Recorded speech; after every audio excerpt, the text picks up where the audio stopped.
యాదాద్రి జిల్లా భువనగిరి సమీపంలో స్వర్ణగిరి గోదా సమేత వెంకటేశ్వర స్వామి ఆలయ ప్రారంభోత్సవం వైభవోపేతంగా సాగింది. మానేపల్లి జ్యువెలర్స్ కుటుంబం నిర్మించిన యాదాద్రి స్వర్ణగిరిలో స్వామివారి ప్రాణ ప్రతిష్ఠ కార్యక్రమాన్ని చిన్నజేర్ స్వామిచే నిర్వహించారు. ఈ కార్యక్రమంలో మంత్రి కోమటిరెడ్డి వెంకటరెడ్డి, ఎమ్మెల్సీ కవిత, ఎమ్మెల్యేలు కుంభం అనిల్, బీర్ల ఐలయ్య పాల్గొన్నారు. స్వామివారి ప్రాణ ప్రతిష్ఠ కార్యక్రమం వీక్షించేందుకు 2 తెలుగు రాష్ట్రాల నుంచి భక్తులు తరలివచ్చారు.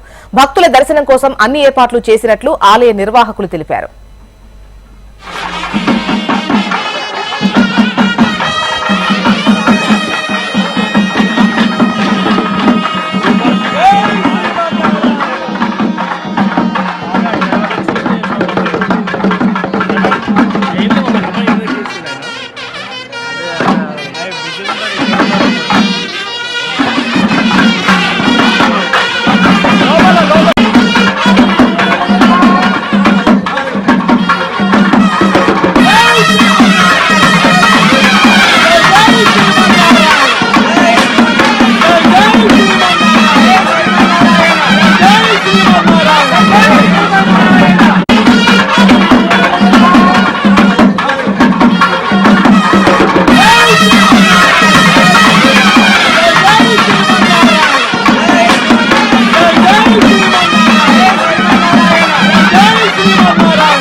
స్వర్ణగిరి దేవస్థానంలో స్వామివారి ప్రాణ ప్రతిష్ఠ మహోత్సవం జరిగింది.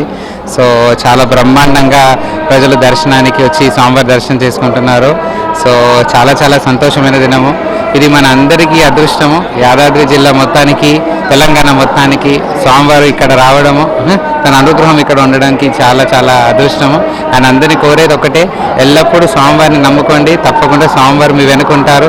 ఎల్లప్పుడూ స్వామి అన్ని చూసుకుంటారు. పొద్దున 5 గంటల నుంచి స్టార్ట్ అయ్యి మధ్యలో 1 గంట సేపు విరామం ఉంటుంది. సాయంత్రం 8:30 వరకు స్వామివారి దర్శనాలు ఉంటాయి. ప్రతిరోజు నిత్య దర్శనంగా చేసుకోవచ్చు. రాబోయే రోజుల్లో స్వామివారికి నిత్య కళ్యాణము, ఆర్జిత సేవలు అన్ని కూడా ఏర్పాటు చేస్తున్నాము. వచ్చే నెల నుంచి అన్ని కూడా ఏర్పాట్లు ఉంటాయి. అదేవిధంగా 11వ తారీఖు నుంచి 18వ తారీఖు వరకు మొదటి వారం కాబట్టి చిన్న విధంగా బ్రహ్మోత్సవాలు కూడా ఏర్పాటు చేస్తున్నాము. అందరు భక్తులు కూడా దర్శనానికి రావాలని కోరుకుంటాను. జై శ్రీమన్నారాయణ.